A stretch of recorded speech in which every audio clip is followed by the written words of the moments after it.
இன்றைக்கி நம்ம சூப்பரான ஒரு அனிமி பார்க்க போகிறோம். இந்த அனிமியை நான் ஆன்லைனில் சொல்லணுன்னா எதிர்பாராததை எதிர்பாருங்கள்னு தான் சொல்லுவேன். இந்த அனிமி பேர் வந்து ஹெவன்லி டெலியூஷன். சரி, ஃபஸ்ட்டு சீன்லே பார்த்தா ஒரு ஸ்கூல் மாதிரி இடத்த தான் கட்டுறாங்க.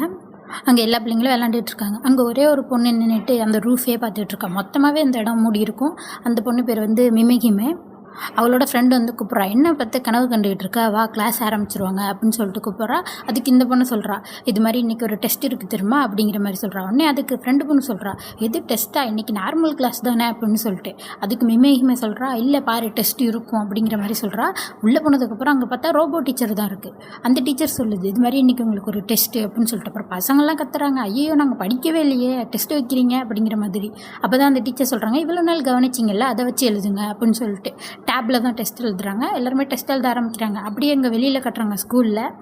அங்கே ஒரு பையன் வந்து படம் வரைஞ்சிட்டு இருக்கான். வித்தியாசமாக மீனுக்கு நிறைய கைகள் இருக்க மாதிரி. அதை பார்த்துட்டு அந்த பொண்ணு கேட்குறா, என்ன மீனுக்கு ஒரே கையாக இருக்குது அப்படிங்கிற மாதிரி. அதுக்கு அந்த பையன் சொல்கிறான், மீனெல்லாம் மித்த மீனெல்லாம் பிடிக்கணும்ல, அதுக்கு தான் கை இருக்குது அப்படிங்கிற மாதிரி சொல்கிறான். என்னமோ வித்தியாசமாக இருக்குது, இதை நீ பார்த்துருக்கியா அப்படிங்கிற மாதிரி கேட்குறா. அவன் நான் பார்த்தது இல்லை, இருந்தாலும் நானாக வரைகிறேன் அப்படிங்கிற மாதிரி சொல்கிறான். அதை பார்த்துட்டு அந்த பொண்ணு சொல்கிறா, அப்போ சரி இந்த படத்தை கொடுக்குறியா, நான் போய் டேரக்டர்கிட்ட காட்டுறேன் அப்படிங்கிற மாதிரி சொல்கிறா. இவனும் நான் முடிச்சதுக்கப்புறம் தரேன் அப்படிங்கிற மாதிரி சொல்கிறான். இங்கே டெஸ்ட் ரூமு தான் கட்டுறாங்க. அங்கே எல்லோரும் உட்காந்து டெஸ்ட் எழுதிட்டு இருக்காங்க. ஆனால் அந்த ஃப்ரெண்டு பொண்ணோட டேப் மட்டும் ஒரு மாதிரி கிளிச் ஆகுது. கிளிச் ஆகிட்டு லாஸ்ட்டாக ஒரு கொஸ்டின் வருது, இது மாதிரி அவுட் சைடுக்கு உனக்கு போக ஆசையா, எஸ்ஸா நோவா அப்படிங்கிற மாதிரி கேட்குது. அவள் யோசிக்கிறா, என்னது வெளி உலகமா அப்படின்னு சொல்லிட்டு. இப்போ தான் நம்மளுக்கு வெளி உலகத்தை கட்டுறாங்க. இதான் ஹீரோ ஹீரோயினி, அக்கா தம்பி. இவங்க ரெண்டு பேரும் இந்த பாலடைஞ்ச உலகத்தில் சுற்றிக்கிட்டு இருக்காங்க. ஏதாச்சும் வீடு கிடைக்குமா, சாப்பாடு கிடைக்குமான்னு சொல்லிட்டு. அப்புறம் தான் ஒரு வீட்டுக்கு வந்து பார்க்குறாங்க.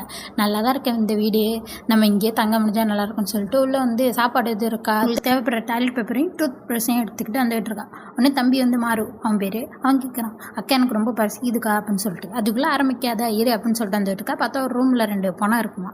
அதை பார்த்துட்டு அக்கா சொல்கிறா, இவங்களே சாப்பாடு இல்லாமல் தான் சேர்த்து போயிருக்காங்க, அதனால் நம்மளுக்கு இங்கே சாப்பாடு கிடைக்காத மாறு, வா அடுத்த வீட்டுக்கு போகலாம் அப்படின்னு சொல்லிட்டு அடுத்த வீட்டுக்கு போயிடுறாங்க. அங்கே போயிட்டு கேன் ஃபுட்டு வச்சு சுற்றி ஏதோ பச்சையாக வளர்ந்துருக்கும் செடி, அதெல்லாம் பிச்சு போட்டு அக்கா சமைச்சிட்ருக்கா. தம்பி கேட்குறான், எதை பறித்து போட்டு சமைச்சிட்ருக்கேன்ட்டு. இங்கே சுற்றி வளர்ந்துருந்துச்சு, சாப்பிட்றது தான் அப்படின்னு சொல்லிட்டு பறித்து சாப்பிட்ருக்கா. சாப்பாடு ரெடி பண்ணிட்டா.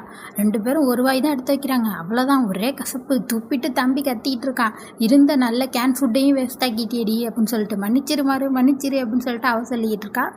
அப்படியே நைட் ஆகிடுது. ஆளுக்கு ஒரு சோஃபாவில் படுத்து தூங்குறாங்க.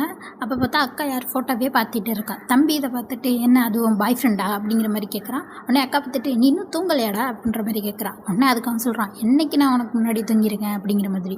உடனே அக்கா சொல்கிறா, ஐயோ நான் ஒரு பாடி கார்டாக இருக்கிறதுக்கு தகுதியே இல்லை போலையே அப்படின்னு சொல்லிக்கிட்டு இருக்கா. உடனே அதுக்கு தம்பி சொல்கிறான், என்னை பார்த்துக்க எனக்கு தெரியும், நீ போகிறதா இருந்தால் திரும்பி போ அப்படிங்கிற மாதிரி சொல்கிறான். உடனே அதுக்கு அக்கா சொல்கிறா, அப்படிலாம் இல்லை, இவங்க 2 பேரும் எனக்கு ஃப்ரெண்டு, உங்க கூட வர வழியில் இவங்களை பார்க்க முடிஞ்சா நல்லாயிருக்கும், அதனால தான் எனக்கு இப்போ முக்கியம் எல்லாம் உன் கூட இருக்கிறது மட்டும்தான் அப்படிங்கிற மாதிரி சொல்கிறா. சொல்லிவிட்டு சரி தூங்குவோம் அப்படின்னு சொல்லிட்டு தூங்குறாங்க. மறுநாள் விடிஞ்சிருது.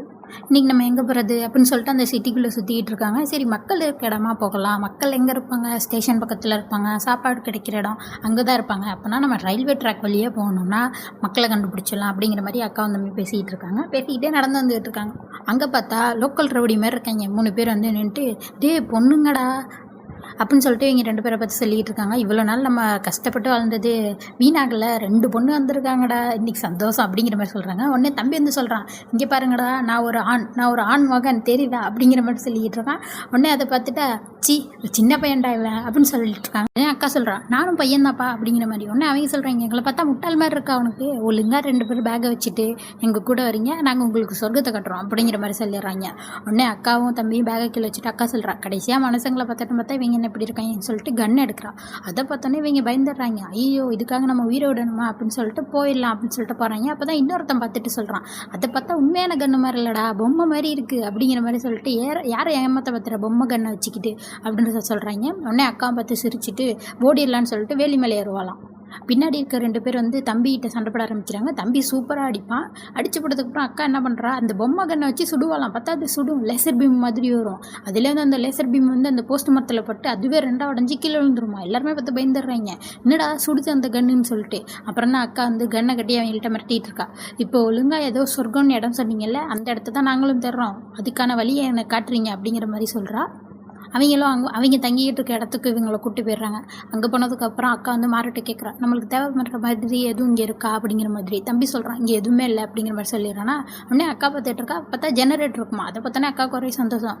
ஜெனரேட்டர் இருக்கா, இந்த பேட்டரிக்கு சார்ஜ் போட்டு கொடுங்களேன் அப்படிங்கிற மாதிரி கேட்குறா. உடனே அவங்க சொல்கிறாங்க, நாங்கள் ஏன் செய்யணும் அப்படிங்கிற மாதிரி. அக்கா கண்ணை காட்டி மிரட்டுறா. என்ன நிலமை புரியலையா உங்களுக்கு? இப்போ யார் கையில் இருக்கலாம், அதனால ஒழுங்காக வந்து பேட்டரிக்கு சார்ஜ் போட்டு கொடுத்துட்டிங்கன்னா அது ஃபுல்லானோடனே நாங்கள் கிளம்பிடுவோம். அது வரைக்கும் உங்களுக்கு எதுவும் சொர்க்கங்கிற மாதிரி இடம் தெரியுமா, இல்லை சொர்க்கம் மாதிரி இருக்க இடம் எதுவும் உங்களுக்கு தெரிஞ்சால் அதை பற்றி எங்களுக்கு சொல்லுங்கள் அப்படிங்கிற மாதிரி கேட்டுக்கிட்டு இருக்கா. அவங்க சொல்கிறாங்க, எங்களுக்கு எப்படி தெரியும், இந்த செதஞ்சு போன உலகத்தில் சொர்க்கம்னு ஒரு இடம் இருக்குதுன்னு நினைக்கிறியா அப்படிங்கிற மாதிரிலாம் சொல்லிட்டு இருக்கீங்க. அப்போ தான் இன்னொருத்தர் சொல்கிறான், சரி அப்போ உங்களுக்கு தக்காளினா பிடிக்குமா, அப்புறம் தக்காளி உங்களுக்கு பிடிச்சதுன்னா இந்த இடம் உங்களுக்கு சொர்க்கம் மாதிரி தான், ஏன்னா அங்கே நிறைய தக்காளி விளையும் போல், அது மாதிரி சொல்கிறான். சரி என்ன இடம் காட்டு அப்படிங்கிற மாதிரி சொல்கிறாங்க. மேப்பில் வந்து ஒரு இடத்தையும் சொல்கிறான் அவங்களுக்கு. அதுக்கப்புறம் பேட்ரி ஃபுல் ஆகிட்டு இந்தா அப்படின்னு சொல்லிட்டு கொடுக்குறான். அக்காவும் அதை வாங்கி வச்சுக்கிறான். உடனே அவன் கேட்குறான், இந்த பேட்ரி எதுக்குள்ளது அப்படிங்கிற மாதிரி சொல்கிறான். அப்போ தான் அக்கா வந்து கன்னுக்கு லோடு பண்ணுவாங்களாம். அந்த கன்னுக்கு ஒரே ஒரு பேட்ரி தான், அதுவும் இந்த பேட்ரி தான். லோட் பண்ணதுக்கப்புறம் அவங்க கத்துறாங்க, அப்போ இவ்வளோ நேரம் சும்மா இருந்த கண்ணை வச்சு தான் எங்களை மிரட்டினியா அப்படின்னு சொல்லிட்டு. உடனே அக்கா சொல்கிறா, நான் என்னப்பா பண்ணுறது, லாஸ்ட்டாக இருந்த ஒரு ஷாட்டையும் நான் சுட்டுட்டேன், அப்புறம் பார்த்தா சார்ஜ் இல்லை, அதனால தான் அப்படிங்கிற மாதிரி சொல்லிட்டு கிளம்புறாங்க. உடனே இவங்க கத்திக்கிட்டே வராங்க, பாருங்கள் நீங்கள் 2 பேரும் ரோட் சைடு எங்கேயாச்சும் செத்து கிடப்பீங்க, இது எங்களோட சாபம் அப்படின்னு சொல்லிட்டு கத்திக்கிட்டு இருக்காங்க. அக்கா தம்பி சிரிச்சுட்டு அங்கேருந்து கிளம்பிடுறாங்க.